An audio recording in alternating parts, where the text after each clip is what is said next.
વાલભાઈ વડારે ભીમડાને અવાજ કર્યો. મિત્રો ભીમડાને કીધું, ભીમડા અહીંયા આવ્યા, આમાં જૂનાગઢનો દીવો છે, રાષ્ટ્રભક્તિ કોને કહેવાય? હે બચી ગયો? હા હા હા. જેમ પોતાનો હગો દીકરો એટલો ભીમડો એક બજાર વાળો માણસ રાજી થયો. તમે જુઓ, કારણ કે રાષ્ટ્રપ્રેમ જીવે છે કે હા. તો આને બહાર કેમ કરશું? હવે કેવી રીતે બહાર કાઢશું? કે કામ તારે કરવાનું છે ભીમડા.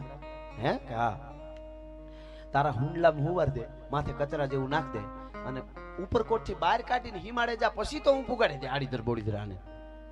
મારે વાત આ એટલે કેવી સાંભળજો, પછી હું પુગાડી દઈશ. વાલબાઈ એની રીતે ગઈ. ભીમડો હુંડલામાં નવગણને લઈને નીકળ્યો. ઉપરકોટ બહાર નીકળીને હિમાડે ભેળા થયા. ટૂંકમાં વાત કરું, હિમાડે ભેળા થયા. આમાં શ્રદ્ધાની વાત આવે છે. વિશ્વાસની તમારે વાત સાંભળવી તો કહું હું તમને, શ્રદ્ધા કોને કહેવાય. વાલબાઈ વડારેને ભીમડાના હાથમાં દીધો નવગણ. તો ભીમડાને આંસુ આવી ગયા. એટલે કીધું કે આંસુ કેમ ભાઈ રોવે છે કેમ? હવે આવડું કામ જુનાગઢ માટે નોકરી, અરે એક વાર નહીં 7 વાર મરવા તૈયાર થાઉં. ભીમડો કે ઈ વાંધો નથી કે તો કે આ બાળક હુંડલામાં રોવા માંડ્યું હોય તો ખબર. તમે વિચારો, રોયો નહીં કેમ? તેથી કઈ ઇન્જેક્શન તો નહોતા આવતા, બેભાન કરતો 3 કલાક તો પડ્યો રહીએ. રોયો નહીં એનું એક જ કારણ હતું. વાલબાઈ વડારીને શું કીધું ખબર? ભીમડા રોહે નહીં આ બાળક. જુનાગઢ ઉપરકોટ બહાર નીકળે ત્યાં સુધી નહીં રોવે. કેમ નહીં રોવે? માથે કચરો નાખું તો નો રોવે. કેમ? તો કે સોમલદે પરમાર રાજપૂતાણી ધૂપેલિયું ફેરવતી ને એની આરે આરતીની ખોડિયારની મેં 2 આરતીની આંટીઓ લીધેલી છે. ઉપરકોટ બહાર નીકળે ત્યાં સુધી આ બાળક હુંકારો કરે તો મામડિયાની ખોડિયાર પૂંજી નો પૂંજી ભલા માણસ. હા હા હા, આ ભરોહો છે, આ વાત છે. ઈ હોય ન હોય તો નભે નહીં પૃથ્વી પાવરરા. આમાં કોકો કાનાણા એવું હોનો ભાખે હમીરિયા. એટલે નો રોયો અને હિમાડે ભેળા થયા. વાલબાઈ વડારે રાજી થઈ ગઈ. ભીમડા મારો બાપ, મારો વીર, તે કેવડું મોટું કામ કરી દીધું છે. અને તેડી લીધો. અને વાલબાઈ હાલતી થઈ. ભીમડો આ બાજુ હાલતો થયો. વળી ભીમડાને કઈક યાદ આવ્યું, પાછો વળ્યો. એ વાલબાઈ બેન ઉભી રહે. નહીં જોઈજો, જુનાગઢ ને હિમાડે 2 નાના માણસો વાતું કરે. નાના તો આને કેમ કેવા, ઈ વાતું કરે છે. એટલે કીધું કે શું છે? કે બેન હું એક વસ્તુ માંગુ, આપીશ? કે આપું જ ને ભાઈ. જો ના નહીં પાડ. અરે મારા વીર, મારો ભાઈ ભીમડો એમ કે બેન વાલબાઈ જગતના ચોકમાં વેચાઈ જાય અને વેચાઈ ન જાવ તો વાલબાઈ ની હા હા હા હા તે મારું આવડું કામ કર્યું. અરે મારી માં બેન, તને વેચાવાનું ન કહેવાય.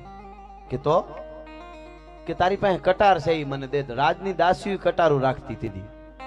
તારી પાસે કટાર છે ઈ દે. કે શું કરવી? કે વચન દીધા પછી કહેવાનું હોય શું કરવી. કે હાલે ભીમડા. હાથમાં કટાર વાલબાઈ લઈને આમ ભીમડાના હાથમાં કટાર દીધી. આમ ભીમડાએ લીધી.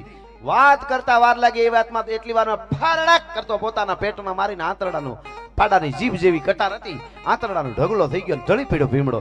વાલબાઈની રાડ ફાટી ગઈ. નવગણને તેડ્યો છે. અરે અરે મારા વીર, મારા ભાઈ, આ તે શું કર્યું? આવો ગજબ શું થયું? શું કામે આવું કર્યું?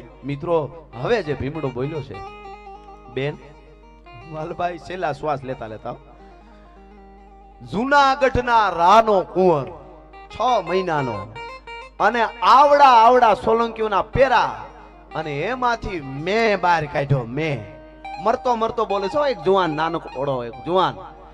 આવડી મોટી વાત હારા હારાના પેટ ફાડી નાખે કે જુનાગઢના રાને આટલી ચોકીઓમાંથી, આટલી સિક્યુરિટીમાંથી મેં બહાર કાઢ્યો. આવડી મોટી વાત હારા હારાના પેટ ફાડી નાખે. બેન તો મારાથી કોકદી કોકને કહેવાય જાય તો રાનો વંશ ઓલાઈ જાય, એટલા માટે હું મરી જાઉં છું. હા હા હા હા, તમે વિચાર કરો, આ યુવાનો હોય, આ દેશના યુવા, એટલી રાષ્ટ્રભક્તિ જ્યારે જાગે ત્યારે ભારત વર્ષની હામી તાકાત નથી કોઈ મીઠ માંડી શકે ભલા માણસ. અને એ આપણી પાસે છે, આપણી પાસે બધુંય છે. એટલે એ આપણું સાહિત્ય. પણ એ સાહિત્યમાં પેલી વાત ઈ ભરોહો હોય, ગણપતિ બાપા ઉપર હોય, શિવ ઉપર હોય, મા ઉપર હોય અને દ્વારકા વાળા ઉપર હોય. હા હા હા હા સાહેબ, દ્વારકા વાળો એટલે શું? કૃષ્ણ એટલે શું સાહેબ? ગુરુ બને ને તો હાથમાંથી હથિયાર મૂકી દીધા હોય ધરતી માથે, અને પોતાના ગુરુ હામાં દાદા દેખાતા હોય. દ્વારકાધીશ ને પાર્થ અર્જુન કે લેસ મારે નથી યુદ્ધ કરવું, ના પાડી દેતો હોય. અને ઈ વખતે ગુરુ બને ને તો નાખી દીધેલા અર્જુનના હાથમાં હથિયાર જલાવી યુદ્ધ કરાવે. ઈ કૃષ્ણ ગુરુ બને તો. અને ભાઈ બને ને તો 3 લોક જેને નમન કરતા હોય, બલરામના બળદેવના પગમાં પડી જાતો ભલા માણસ દ્વારકા વાળો, દ્વારકાધીશ. કારણ કે ભાઈ શું, ભાઈ બને તો એવો.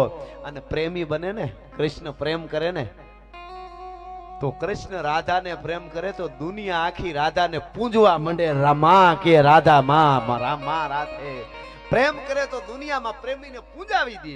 એવો તો ઈ પ્રેમ કરે ઈ દ્વારકાધીશ, ઈ ભગવાન કૃષ્ણ કનૈયો. અને મિત્ર બને ને તો હોનાની દ્વારકાનો રાજા હોય તો સુદામો આવે તો ઉગાડા પગે કડે બાંધેલો ખેહ છૂટી ગયો તો. ખેહ એટલે પીતાંબર પડી ગયું કે ને આપણે પીતાંબર જે પહેરેલું હોય ઈ નહીં, એના ઉપર ભેટ હોય, ઈ ભેટ છૂટી ગઈ અને ઉગાડા પાગે મારો ભાઈબંધ આવ્યો, મારો વેરુ સુદામો આવ્યો, મારું બાળપણનો મિત્ર આવ્યો. મિત્ર બને તો આવો મિત્ર બને. આ દ્વારકાધીશ માટેનું મારું આ ગીત આપ બધા ખૂબ સાંભળો છો. એટલા માટે જોધા માણેક મૂળ માણેક એ પણ સ્વતંત્રતા સેનાની હતા અને ખૂબ લડ્યા આપણા માટે, દેશ માટે, રાષ્ટ્ર માટે લડ્યા. એટલે આપણે એને યાદ કરીએ છીએ. આ જોધા માણેક મૂળ માણેક દ્વારકાધીશના મંદિરમાં કંઈક વાઘેરોના ખોળિયા પડી ગયા, બંદૂકો છૂટે, ગોળીઓ છૂટે અંગ્રેજોની, વિંધાઈ જાય તોય દ્વારકા પાંજિયા, દ્વારકા પાંજિયા, એના સિવાય બીજો શબ્દ ન આવે. એની વાતો જગતમાં રીએ. ગાંઠિયા વણતા વણતા સુલમાં મોઢા કરી જાય, એના રાહડા ન હોય કોઈ દી, એની વાતો ન હોય. જલિયાવાલા બાગમાં 13 એપ્રિલ 1919 આવી જ રીતનો ગ્રાઉન્ડ મોટો હતો અને એક જ ગેટ ખુલ્લો રાખેલો. ઈ ગેટે બંધ કરી દીધો અને માઇકેલો ડાયના હુકમથી જનરલ ડાયરે ફાયર કરી અને હુકમ કરી દીધો અને બંદૂકો છૂટ્યું. શાંતિથી બધા પ્રદર્શન કરતા હતા અને બંદૂકોમાંથી ગોળી છૂટ્યું. મિત્રો 5 વર્ષના બાળકથી લઈને 80 વર્ષના ડોસીઓ સુધી, જુવાન દીકરીઓ, દીકરાઓ, આપણા 1000-1500 જેટલા મર્યા, કંઈ ઘાયલ થયા, શહીદી વોરી, કંઈ ઘાયલ થયા. અને ઈ જે ઘટના ઘટના બની કાળકૂટ 13 એપ્રિલ 1919 અને એ ઘટના બની એમાં એક 19 વર્ષનો જુવાન હતો. એ બધા આ લાશો ઢળતી હતી જોતો તો એ કૂવો લાશુનો ભરાઈ ગયો હતો. આપણે ક્યારેક એમ થાય ને આપણે મજા છે ને આનંદ કરીએ છીએ તો આ બધાને યાદ કરવા કે કેટલા એણે કેટલી મહેનત કરી છે રાષ્ટ્ર માટે. કેવડી મહેનત દીકરીઓએ કરી છે.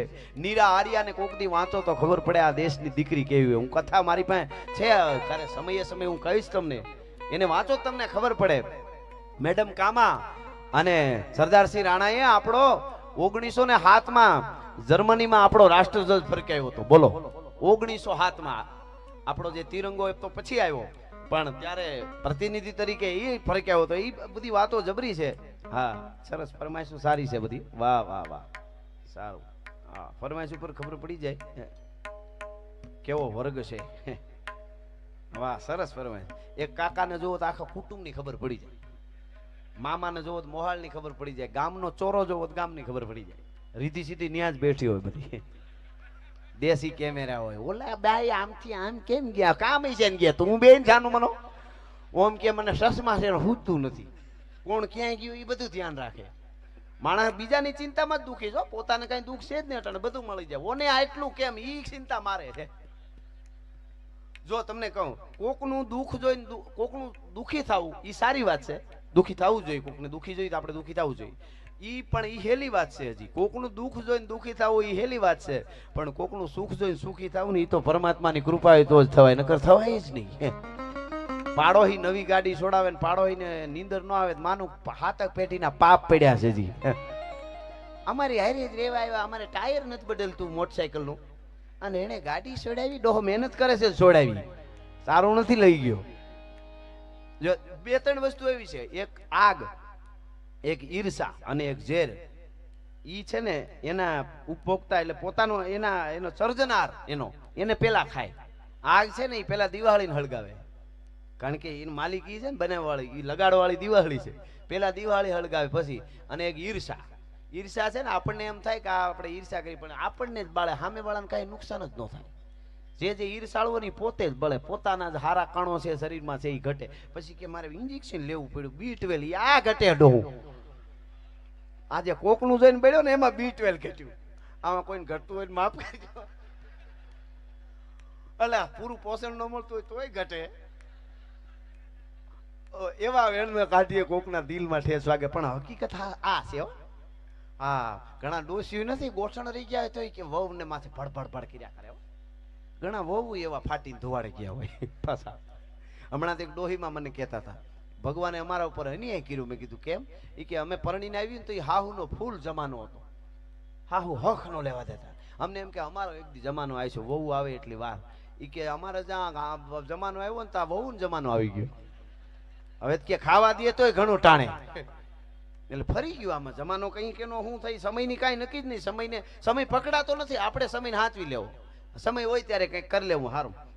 સમયની જ કિંમત, ટાણાની જ કિંમત, ટાણા વિના છે જ નહીં. હું અત્યારે અહીંયા છંદો ગાઉં, દુઆ ગાઉં, વાતું ગીતો, જો તમને મજા આવે બધા સાંભળો મજા. આનું આ કાલ બપોરે આવી 1:30 વાગે આવીને ગાઉં તો એકલો. બપોરે 1:30 વાગે આવીને હાથા તોડી ગયા, પાંદોરા વાળા હાથાથી ભાગ છૂટ્યા. તો તમે બધા શું કયો ખબર, કાલે બોલતા તઈ રેડી હતા. તો અમુક પાછા કે મને જરાક લાગતું તું ખરું.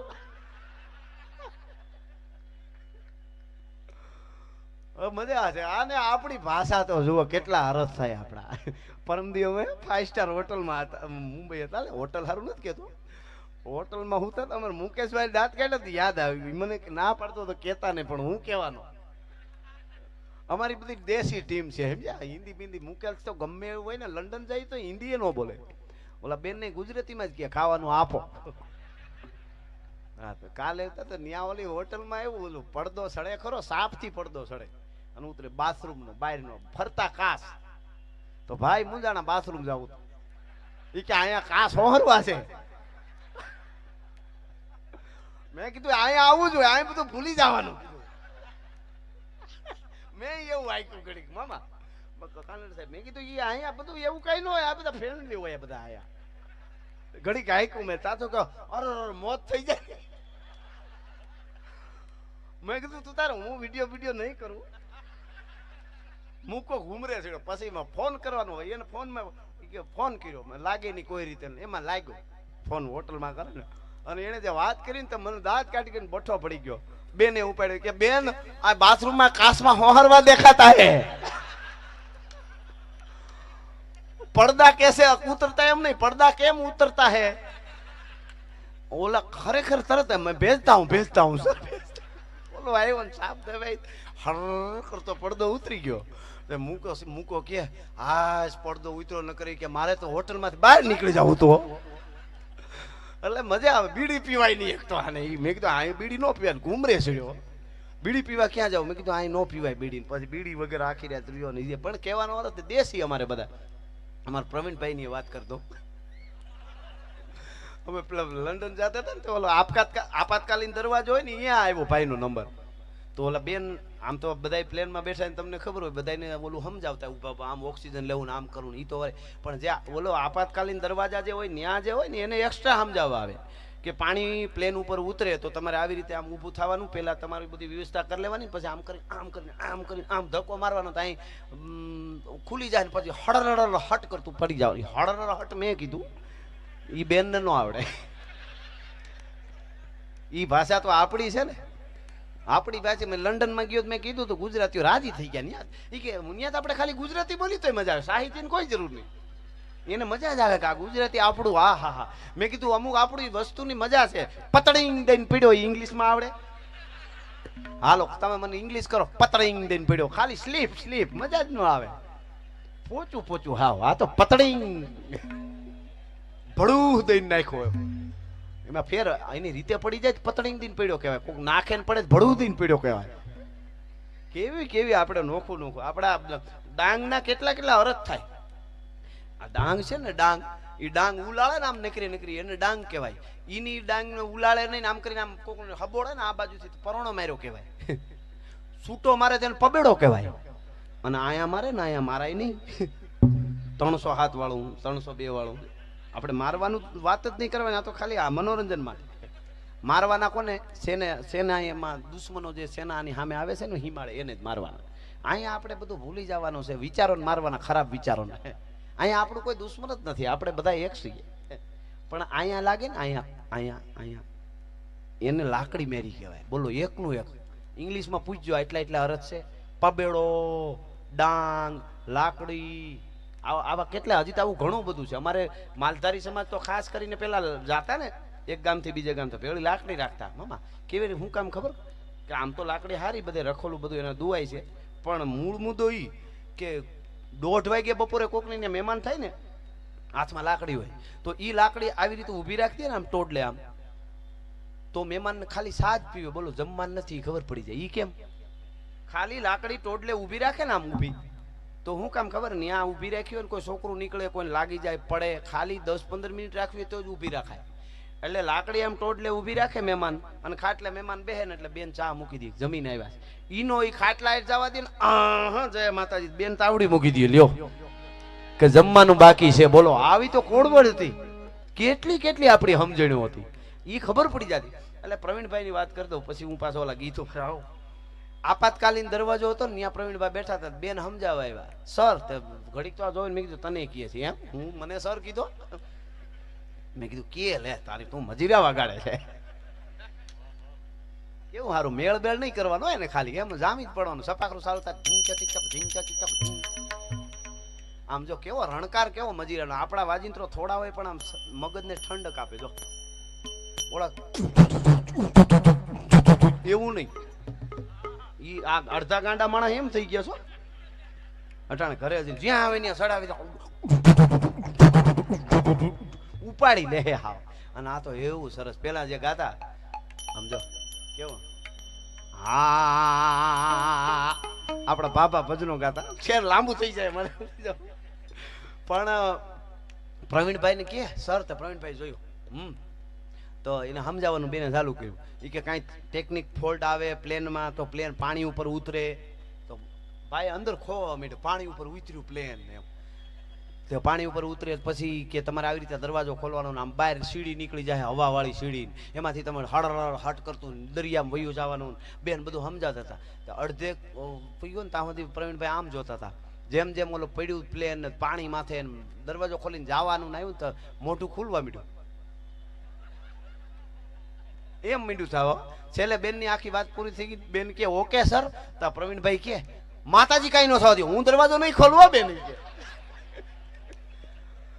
આ હકીકત હોય કે માતાજી કઈ ન થવા દે. ઓલી બેન હોય કે બિચારી માતાજી આને આપણું માતા આ 140 કરોડ મોજ કરી છે. માતાજી ધ્યાન રાખે, બીજું કોણ રાખે ભલા માણસ? આપણું ભગવાન ધ્યાન રાખે. હમણાં માતાજીના નોરતા આવશે, ઈ આપણું ધ્યાન રાખે. એટલે વચ્ચે ઓલું ગીત તો છે જ,